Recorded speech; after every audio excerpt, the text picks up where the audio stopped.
Welcome to the Paisans podcast. We're your hosts, the brothers from other mothers, Dante, Dave, and Sark. Join us as we talk about current events, our wives, kids, or whatever else life is throwing at us this week. You're with the Paisans, you're with family.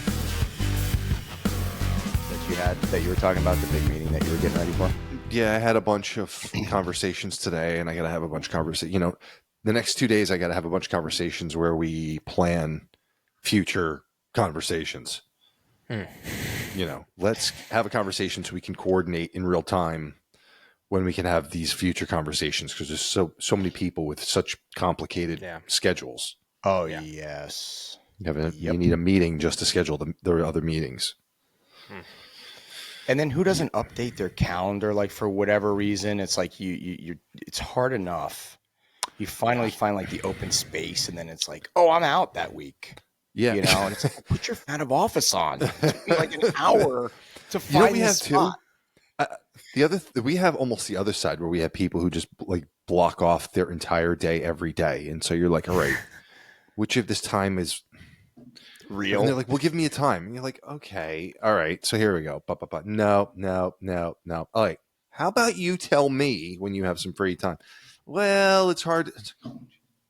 So we have like a bit of that. And then if you're trying to coordinate across 6 people, like 2 of them may have an admin. And so it's like, anyway. Just sick all the admins on each other, you know? Just our admins are really admins. Our admins are great. And I find that when I work and coordinate with them, I can get things done. You know what I mean? Like they actually know how to like make things happen.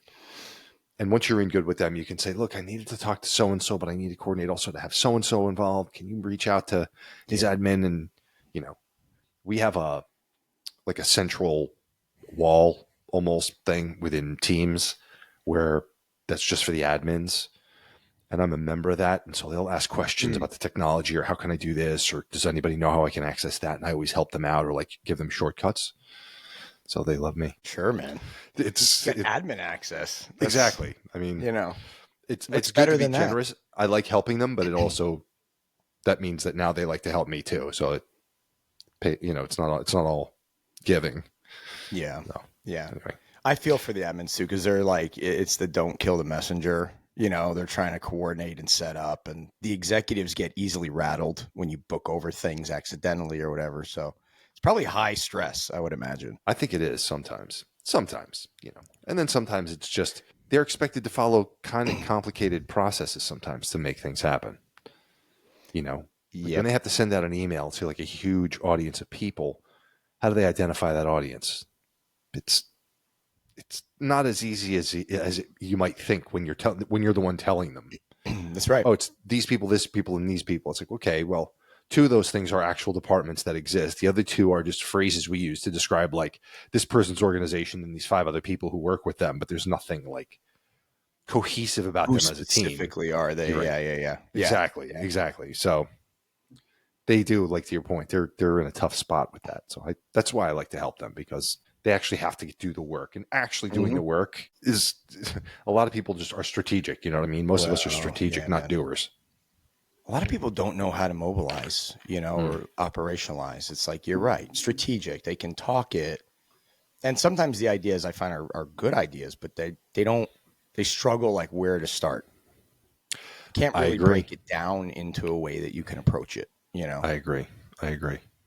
Well, they say the Pareto Principle, right, says that in any form of human production, 20% of the people will produce 80% of the output. And then within those 20%, the top 20% of them are producing 80% of that output. So when you break it down, out of 100 people, you got 20 who are producing 80% of the output. And then out of those 20, you've got, what would it be, 4, right, who are producing the vast majority of that output. So when you break it down, it's like, and then technically of those 4, like one of them is maybe right, like hyper productive. So you're probably breaking it down to like 6 people, 7 people who are doing this huge amount of work. And then everybody else contributing, but they're contributing like relatively much less. And you can see that playing out. Or maybe meeting expectations, not necessarily exceeding or advancing the team or the company. Right. And again, when you're talking about actually doing, like who's actually producing a document, who's actually editing a document, things like that. I wonder, like, we've digressed. because you guys have direct reports. You guys both have direct reports. Yeah. So when you do like the performance ratings, and does the company give you like a recommendation or a guideline on the distribution? So if you're doing like a 1 through 5, with 5 being your strongest and 1 being, let's say, like performance plan, do they give you guys that sort of that? Because I feel like that recommendation, that sort of, it's not quite a bell curve, but it's almost that, is reflective. They call it a forced distribution. It is reflective of that principle, I think. Yeah. Right. Because it's like, if you have a team of 20, right, they're saying really you should have 4 or 5 that are your 5 rating or your 4 rating. Everybody else should, for the most part, fall into the 3. Sure. We have talked about stuff like that. That's one of those things that's really can become a whole philosophical debate, because by forcing people to do that, what you might be doing is taking a high performance team and forcing them to rate some team members lower than people who happen to fall on other teams on a different comparison, who might then get a higher rating because they're being compared to a different group, effectively, a different cohort. That's right. Yes. And that's a real danger. The converse to that is, generally speaking, people are too generous in their rating. I shouldn't say too generous, but people are generous in their rating. Yeah. It's a hard conversation to have. It is. And, unfortunately, in your lowest performing managers, they probably have the lowest performing people. So you probably have your lowest performers like bunched together, It's true. because you get these behaviors that draw similar types of behaviors. And then you're like, you get a whole group of people here who push paper to one side of the fence, one side of the desk to the other all day, but they don't actually get anything completed. And that definitely happens. So you were going to show us something, Sark. I'm going to show you guys something. Yeah, I've been messing around with these AI websites and apps just for fun, shits and giggles. And can you guys see this? Yes. Yeah. Aitubo. Paisans. So this is, Aitubo. app.aitubo.ai. Okay. So first of all, it's free, but you can only create 2 songs with a free account. Then you have to sign up and you have to pay. So it's like you can log in through your Google. They give you, right now my credits are 0, but they give you 100 credits. And no matter what, you're going to use the 100 credits in the first request. And you provide like a description of what type of song you want. You can say whether you want an instrumental only. You give it, light description of genre. It comes up with 2 versions of the song. And it even creates the thumbnail, which is already wrong, as you can see. All right. So, and the other thing is, I started this with a different account, same description. All right. An upbeat big band song, reminiscent of the Rat Pack era, about 3 guys called, and I spelled the Paisans, Paisans, who rule the city and are the best of Italian buddies. Mm-hmm. The song was awesome, but they were pronouncing it Paisans. And it was like a dude that sounded like Frank Sinatra singing, and then every time you get to the word, he's like, the Paisans. Oh, those Paisans. So I had to come in and phonetically spell the thing, the Paisans, and it got it right. All right. I wonder if there is code that you can put in to give it to right. I was just thinking to that. instruct Like, it that parentheses. this is the word pronounced Paisans. this way. Probably. Because it's realizing so much of this is about how you learn the prompt. And the prompt is actually becoming like an algorithm unto itself. It is. It's like coding in a way, right? Yeah. Yes. Which almost defeats the purpose. I mean, I guess for now that's what it is. But the goal would be that you can talk the way we're talking, right? That's when we will have like full on Jarvis, But it's so strange. Like, it still can't get. Wait to hear the song. The song is great, but like the cover art, it's just 5 dudes.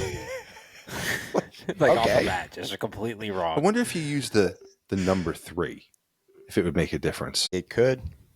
You know, It might. If I had more credits, I'd do it again. I know it's like All right. So he came up with 2 Yeah, let's hear it. versions. okay. I'm not sure which is better. So let's do the first one. And they're both named the same. The Paisans by Swing Big Band. All right. Here we go.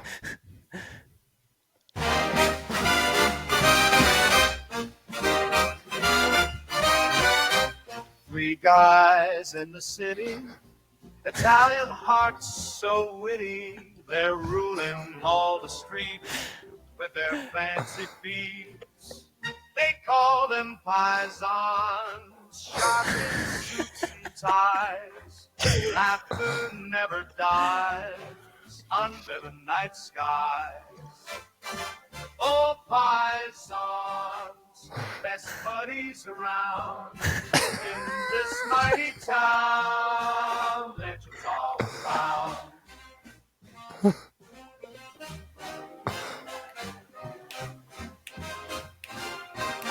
Big band. That's the swing band right there.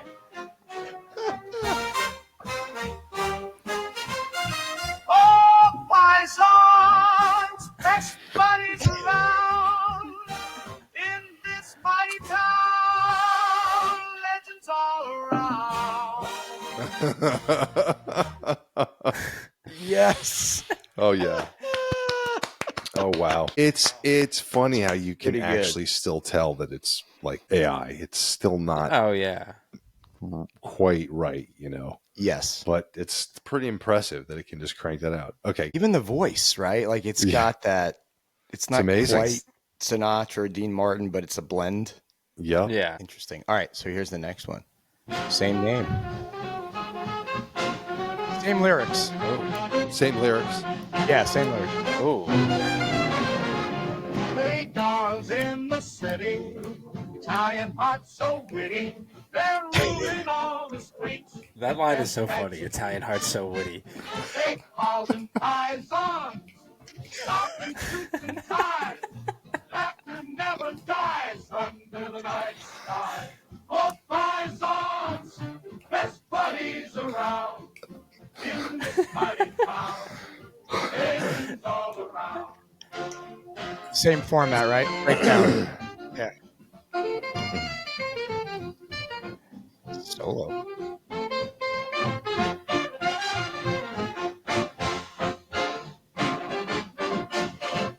Pretty good. This is good. I like this.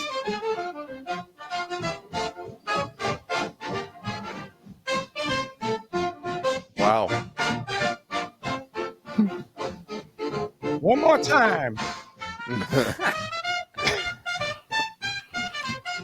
It's like 5 saxophone. trumpet solos. Yeah. I was gonna say saxophone solo, trumpet solo. Paisans, best buddies around in this mighty town. Legends all around.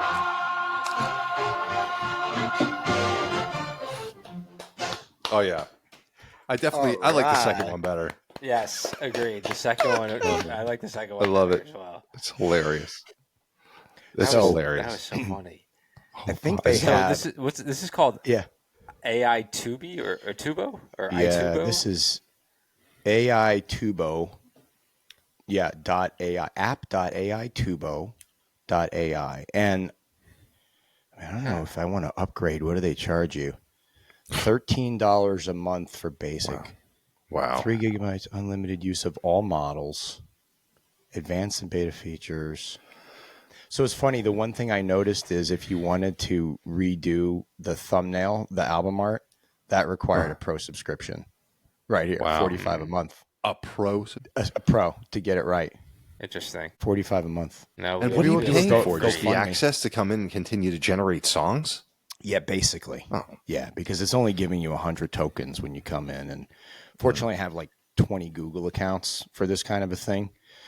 But yeah, so you just log out and you go into another one, you get another 100, you get 2 more songs. Okay. I guess who would use this? Is it like or would you be a content creator who's add it. You just want to quickly make songs relevant to current events and like to accompany videos. Like, I'm not sure who the customer is. It feels more like a novelty right now. I mean, I don't know that there's like a set niche for. I mean, maybe, but like for a the pro most part, it account, feels like like who's novelty. buying a pro account for this? Right. Especially when not for nothing, but it wasn't like stellar. No. I mean, what was pretty cool is it got the even sort of like sonically with the static and sort of that old recording sound, like it got all that, which was pretty impressive. And Yes. this is probably, isn't this a beta version? Didn't it say the beta and the advanced Oh, is that or right? whatever? I mean, Yeah. we finally got Copilot at work, or at least I'm on the pilot for it now. And it's not, well, I haven't tried to use it generatively for like photographs and things yet, but some of the things I'm using it for, it's good. It's good for like finding documents and emails. That's one thing I really like it for. Is I'll say like find the doc that somebody sent me somewhere in June. It's actually pretty good. It's like, oh yeah, they sent you this email and it summarized it this way, and then here's the attachments. I'm like, oh, that's really helpful. But like anything else, it hasn't been good. I mean, I haven't tried yet. And to your point before, like you still have to be really straightforward in the request. It's not quite Alexa, I mean, when I talk to my Alexa, if I ask, so we have the Blink home security system, just as an example, which is also Amazon. So one of the reasons I got him, like, oh, well, that's pretty cool. You have Alexa.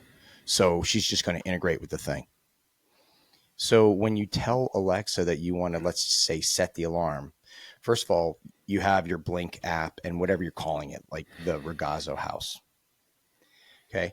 You have to basically talk to it as if it's a robot and your alarm system is another robot that it has to interact with. So you have to basically say, Alexa, ask the Ragazzo household alarm system to arm itself. And then she'll repeat, what is the pin? And then you tell, and the same thing. So you just can't say, arm my camera system. I wonder if that's an Alexa specific thing. I have Google Home and I don't have that issue. Really? Like, yeah. So I've been adding more and more things to my Google Home. So for You're all example, in on Google. yeah, well, it just made sense to me at the time and so many of the other products that I use. So it just worked. I have just, gosh, what have I added? I have my garage doors on it. I have lights. So I got light plugs, got them at Costco, but they're compatible with it. So I can plug I have like lights strung on my fence on either side. So I have two separate ones and I label them like that within Google. So when I add them to my Google Home, because I call my home the Ragazzo Asylum, right? So when I add them to the Ragazzo Asylum, it automatically gets added as whatever title I give it. So then I sort of have to talk to it like a robot insofar as I have to say, hey, Google, turn on the left fence lights, Yeah. But I can't, but all my lights are like part of a room that I call the pool and backyard. So I can say to it, hey, Google, turn off all the lights in the pool and backyard. And it'll do it. It'll turn off all the different things tagged as lights. So it's kind of cool that way. It's pretty It's impressive, interesting to me actually, that that you- it could pick up all the lights like that when you say Yeah. that. Yeah. You have to label it with the word light or lights in it, but okay, fair enough. Like it's like, corner sink light, overhead lights, under kitchen lights. Like I just have them all named kind of logically. And I have also within Google, because I use Google Keep, you can connect your Google Keep notes to your Google. So you can say, hey, Google, add such and such to my Costco shopping list. And then I have just like another shopping list. So I can tell it which list to put it on. But you have to remember the exact name of the list, because if you get the name just a little wrong, it can't pick it up. Because it's like, I'm sorry, I don't recognize that list. And you're like, my grocery list, my shopping list, what the heck did I call it? But with Alexa, it's as you described too, or you can do the zones and you can build, I'm sure in Google you do the same thing. You can build routines like if-then statements or Mm-hmm. so when I do this or when it's this time, shut these lights off, set that alarm. Yes. But again, I mean, you have to sort of build the routine.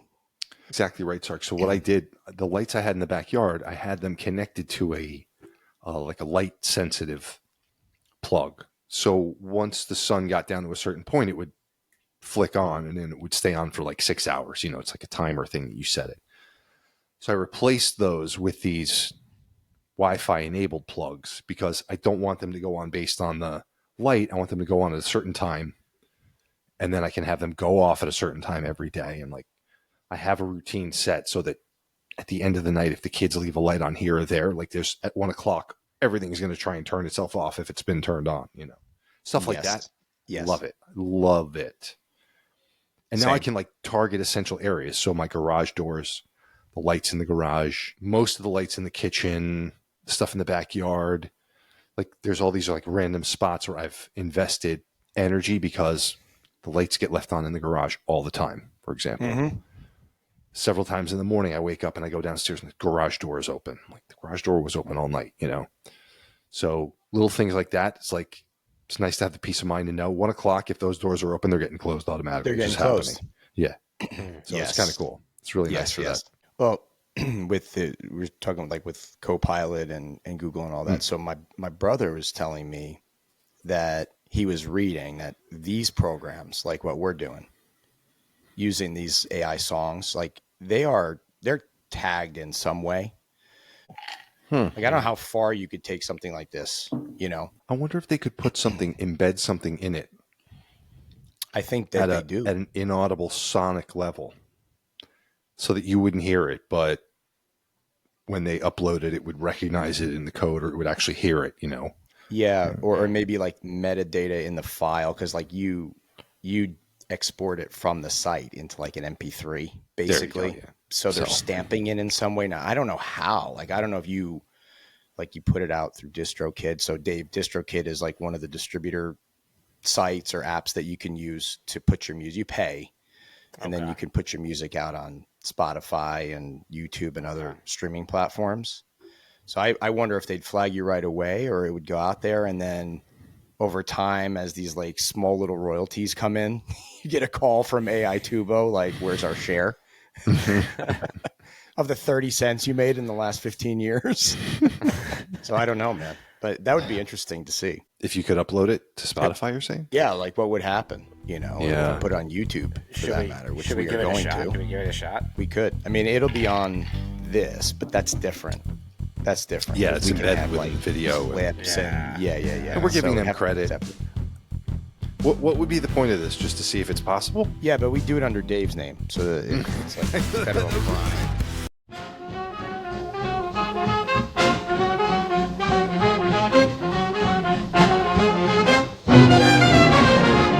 Hey, dolls in the city, Italian hearts so witty, they're ruling all the streets with their fancy beats. They call them Paisans, sharp in suits and ties. Laughter never dies under the night skies. Oh, Paisans, best buddies around in this mighty town. Legends all around.